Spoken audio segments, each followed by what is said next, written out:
Hi, today we are winterizing our water sprinklers. So I'm gonna show you right away how to do that. This is back pressure preventer, or some people call it a vacuum pressure breaker, or there are different names for that. So this is the main part that you have to worry about, because if this freezes during winter, then it can break. And then also, even in your ground, if you live in northern states, as I do in Michigan, then you might want to flush out your system under pressure using an air compressor. So today is October 22nd, and last night we already had frost. It was 33 degrees outside, and I think it's time to do this because I'm not gonna water my lawn anymore. It's raining almost every day now, and then I want to make sure that this is taken care of before the real winter comes. So let's start. First thing we're gonna do is let the water out here inside the house. This is the pipe that comes from the outside, from that vacuum pressure valve, and it goes back here. Now this is the water meter. So when I built this, the pipe, the main inlet that goes into the house goes here and over there, but then I built this here and I put this valve here, and then also there's a drain valve right there. So you will need a bucket for that. First you have to shut off that valve and then release the drain valve, but there is not gonna be that much water for now. What you want to do is leave the bucket there in place, so when we go outside and release the water from the backflow preventer, as they also call it, then there will be more water coming out of that release valve. So after you shut it off, drain it, leave the bucket here in the place. So we're closing that valve, and then this one you can just turn it by hand, and as you can see, there is really nothing coming out, but there will be more. So we're just gonna leave this bucket here on the floor for now. And it's a good idea to where is it, the cap, leave the cap inside the bucket so you don't lose. So for this part here, you need a Phillips screwdriver and a flathead screwdriver, and then during this whole procedure you will need an air compressor, and that should be about it, and a water bucket. So first thing you want to do, and I just want to show you this here before we go further, is shut off these two valves, and then also you have to drain. Here you have these drain releases, and you have these flat head screw here and here, and then you have to drain them. So let's drain them first, because we already shut off the one on the inside, the main valve. So we're gonna drain these first.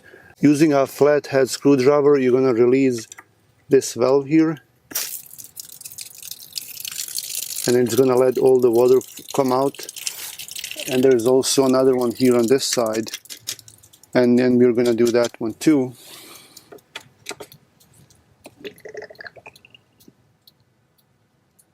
And now there is no water here, and then over inside the basement there is that bucket, and then there's probably water dripping over there now because we release the pressure now.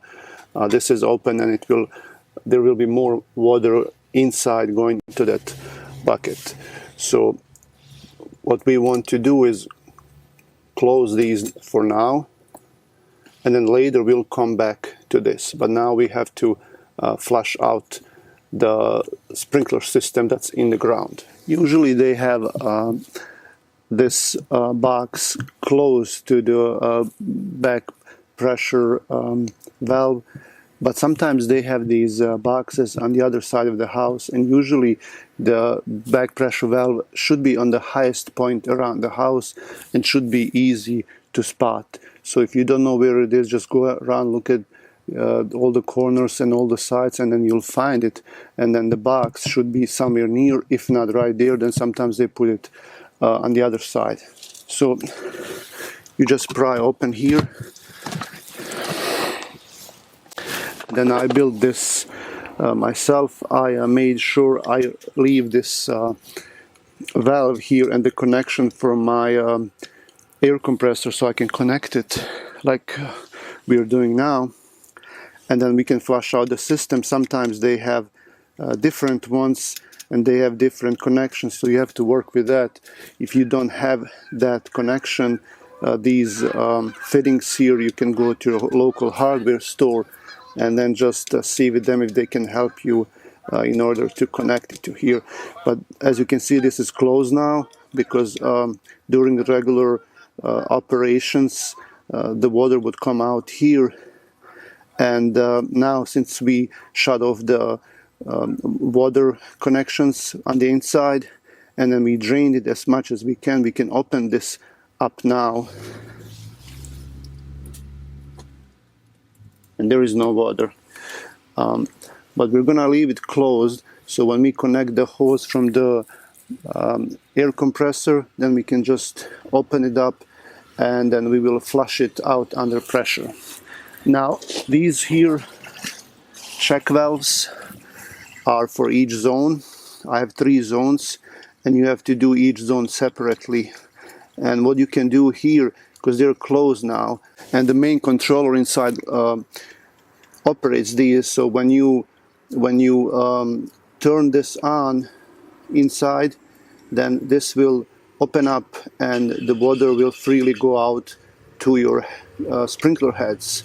And you can do it manually. You can twist these and open it up manually, in this case to leave the air to go into that zone, or you can go to your controller and just do as you would normally turn on your sprinkler zone, because that will open it up here, or you can just twist it and then do it manually. It's up to you. So we're gonna close this now, and then we're going to connect our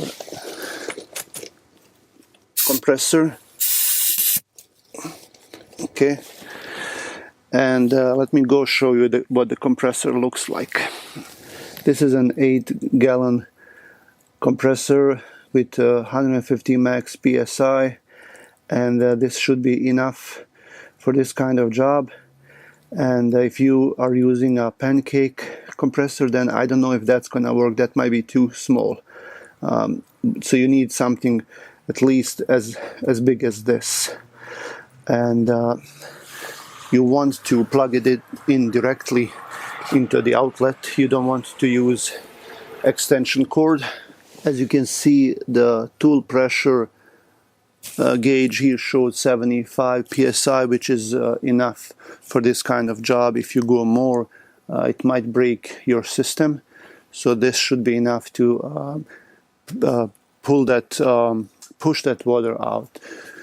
So let's just do it now, because this is ready, and then we have to go either to the controller and turn on that zone, or do it over there manually at the box, or you can use an app if you have one. I have one of those. So we're going to do it both ways. First we're going to do turn on the zone and then see how that works.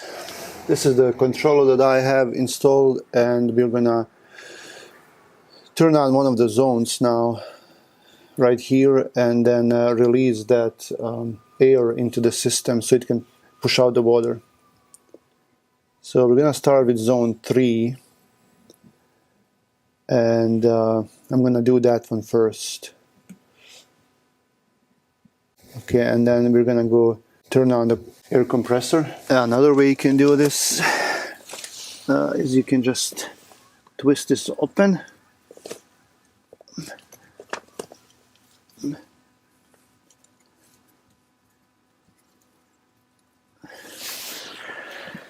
And then turn off this valve here while we have the pressure in your air compressor.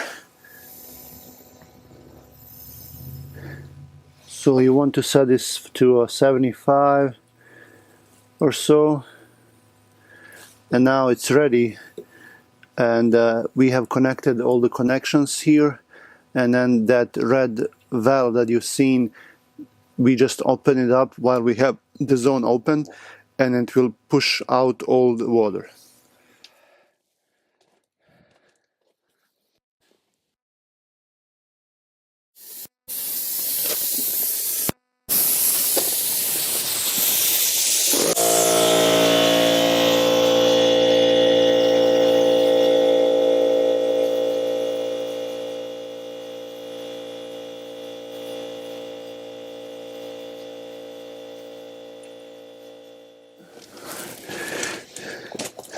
Now, a few last things here while we have this cover open is to make sure these valves are closed, they're tight, and then this here is closed for now. So I'm gonna unhook this, and then we'll leave this halfway open. Okay, and now we can put the lid back on. And last but not least, this is a very important part. We have to leave these two valves and the flathead screws here halfway open. So what we're gonna do is we're just gonna open up to see if there's any water left here. So it will release it. Some of that will go back into the box here while I have that air hose valve open, and some of that will go back into the bucket inside the basement. And then after a little while, when we're sure everything went out, then we're gonna do this like a 45-degree angle, so it's gonna be halfway open, both of these, and both of these screws here. So we're just gonna leave it halfway open, both of these. You can't see this one because it's on the other side, but it looks just like this. Okay, and this is it. So I'll see you around. Thanks for watching.